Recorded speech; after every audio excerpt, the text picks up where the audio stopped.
Talks between the U.S. and Iran that concluded in Switzerland overnight were positive and constructive, according to mediators Qatar and Pakistan. Vice President J.D. Vance led the U.S. delegation. What the president has asked us to do is turn over a new leaf to transform our relationship with the people of Iran.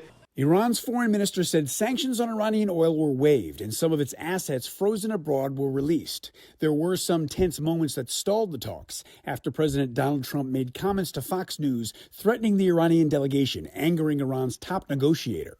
Trump said the U.S. could resume bombing Iran and take over the Strait of Hormuz if a deal is not reached. But after talks ended, mediators said the U.S. and Iran formed a line of communication to manage incidents in the strait, raising hopes for stability. As the talks were unfolding in Switzerland, back in the U.S., a mixed reaction among Republicans, including Trump's own former Secretary of Defense. I like the fact that we've extended the ceasefire. I like the fact that the strait is being opened up. When I look at the MOU, there are many of the points that I have serious questions about. Democrats criticizing Trump's handling of the war and the negotiations to end it. The way he is trying to bring us out of this war not only speaks to the failures of the war in total, but it also speaks in a bipartisan way to how bad of a leader he is.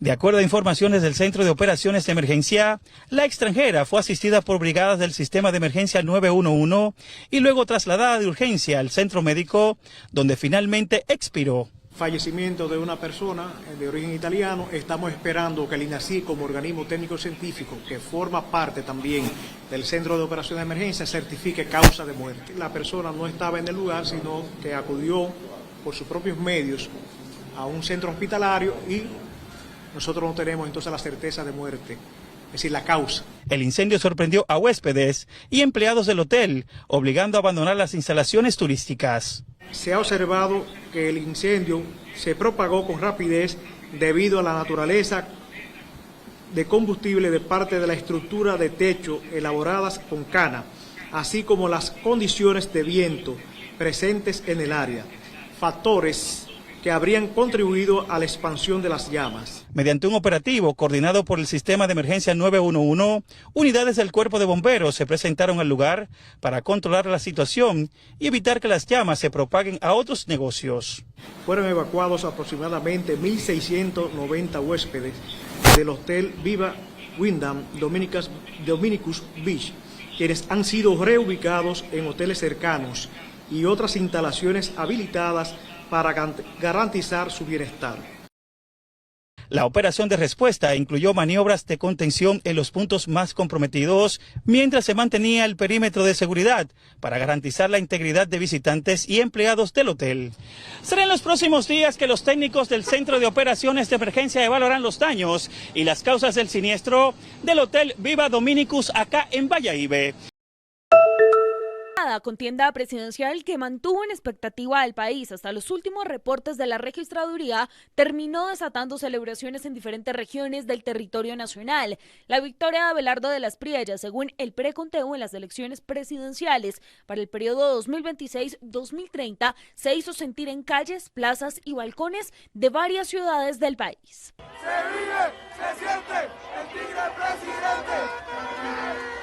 Con pitos, bocinas, banderas y muestras de júbilo, sus seguidores salieron a celebrar el triunfo del candidato, que en esta segunda vuelta obtuvo cerca de 13 millones de votos. En Bogotá,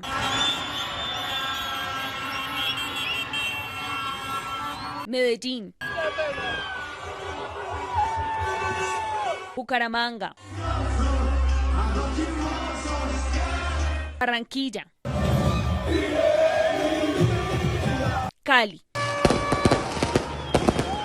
Asimismo, en otras ciudades del país, las caravanas no tardaron en aparecer.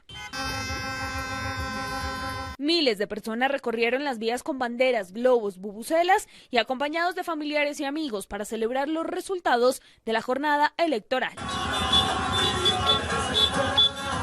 Las celebraciones se extendieron hasta altas horas de la noche en diferentes ciudades del país. Caravanas, banderas y muestras de apoyo marcaron una jornada que cerró con la confirmación de uno de los resultados más apretados de los últimos años. Una diferencia de 250.000 votos con el 99.99% de las mesas escrutadas.